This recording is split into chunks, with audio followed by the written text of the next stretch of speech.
भारतीय राजनीति के इतिहास में आज एक नया अध्याय जुड़ चुका है।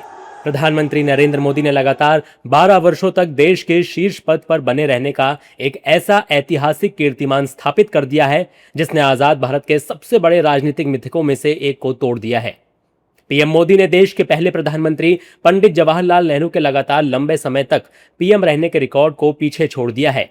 इस ऐतिहासिक उपलब्धि के मौके पर बीजेपी पूरे देश में महा उत्सव मना रही है।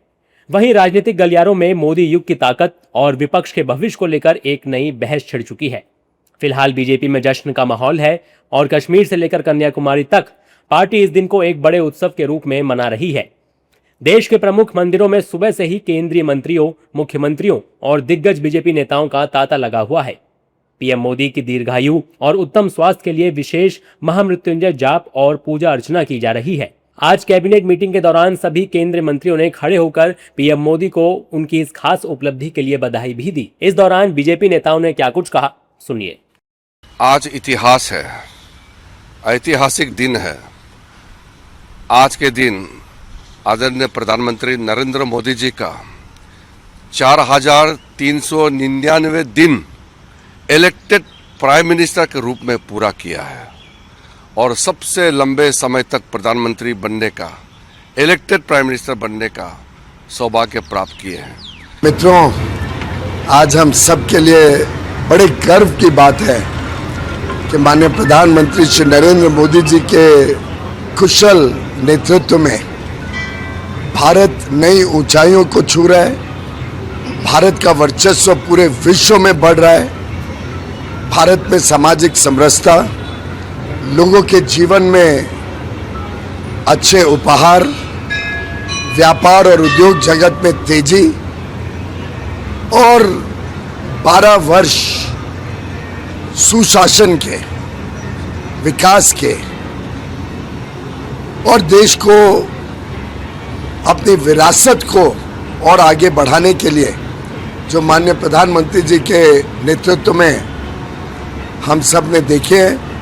आज माननीय प्रधानमंत्री जी का यशस्वी नेतृत्व पूरे देश में एक नया इतिहास लिखा है और मैं मानता हूं कि आज देश के 140 करोड़ जनता का जो आशीर्वाद, स्नेह और विश्वास माननीय प्रधानमंत्री जी को मिला है, ये उसी की ताकत है, उसी की ऊर्जा है जो हमारे नेता, हमारे नेतृत्वकर्ता ने केवल भारत ही नहीं पूरे दुनिया में भारत का स्थान अपने आप में एक अद्भुत तरीके से हम कह सकते हैं कि अगर हम भारत को विश्व गुरु देखना चाहते हैं तो माननीय प्रधानमंत्री जी ने अपने यशस्वी नेतृत्व से भारत को उस दिशा में कई बड़े कदम उठाए हैं।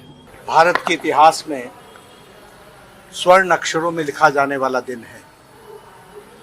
आज के दिन भारत के प्रधान सेवक, भारत के प्रधानमंत्री आदरणीय श्री नरेंद्र मोदी जी ने लगातार जो भारत के प्रधान सेवक के रूप में सेवा की है, उसके सारे रिकॉर्ड आज के दिन उन्होंने तोड़ दिए हैं। आज देश के यशस्वी प्रधानमंत्री श्री नरेंद्र मोदी जी ने निरंतर निर्वाचित प्रतिनिधि के रूप में पंडित जवाहरलाल नेहरू के 4398 दिनों के रिकॉर्ड को तोड़ा है। ये वास्तव में कोई रिकॉर्ड तोड़ना नहीं है, बल्कि देश की जनता का जो विश्वास प्रधानमंत्री नरेंद्र मोदी जी के ऊपर है और जिस विश्वास के भरोसे प्रधानमंत्री जी ने देश की विकास यात्रा प्रारंभ की है और उसे एक नए आयाम तक ले जाएंगे। विश्व में भारत विश्व गुरु बनेगा, हमारी अर्थव्यवस्था बड़ी होगी। 140 करोड़ भारतवासियों की ओर से माननीय प्रधानमंत्री नरेंद्र मोदी जी को बहुत बहुत बधाई और उनका आभार, जिस तरह से उन्होंने देश का नेतृत्व किया है। पिछले 12 वर्षों में देश को नई ऊंचाइयों पर लेकर गए, भ्रष्टाचार मुक्त शासन दिया है, भारत को नई ऊंचाइयों पर लेकर गए हैं। भारत की पहचान जो आज एक सशक्त भारत के रूप में दिखती है, ये प्रधानमंत्री मोदी जी का कुशल नेतृत्व ही है जिसने देश को हर क्षेत्र में नई ऊंचाइयों पे पहुंचाया, चाहे वो स्पेस का क्षेत्र हो, बीजेपी मुख्यालयों पर ढोल नगाड़ों और मिठाइयों के साथ जश्न मनाया जा रहा है। पार्टी नेता इसे कल्याणकारी नीतियों और मजबूत नेतृत्व की जीत बता रहे हैं। पंडित नेहरू के रिकॉर्ड को तोड़ना राजनीतिक रूप से बेहद संवेदनशील और प्रतीकात्मक है।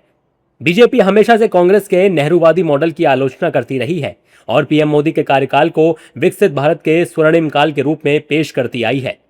जहां एक तरफ बीजेपी इसे स्वर्णिम काल कह रही है, वहीं विपक्ष के खेमे में इस रिकॉर्ड ने बेचैनी बढ़ा दी है। कांग्रेस और अन्य विपक्षी दल लगातार सरकार को महंगाई, बेरोजगारी और लोकतांत्रिक संस्थाओं के कथित दुरुपयोग पर घेरने की कोशिश कर रहे हैं। विपक्ष का तर्क है कि कार्यकाल की लंबाई से ज्यादा महत्वपूर्ण नीतियों का प्रभाव होता है। हालांकि जमीन पर लगातार मिल रही चुनावी सफलताओं और पीएम मोदी की व्यक्तिगत लोकप्रियता के आगे विपक्ष का यह नैरेटिव फिलहाल कमजोर साबित हो रहा है।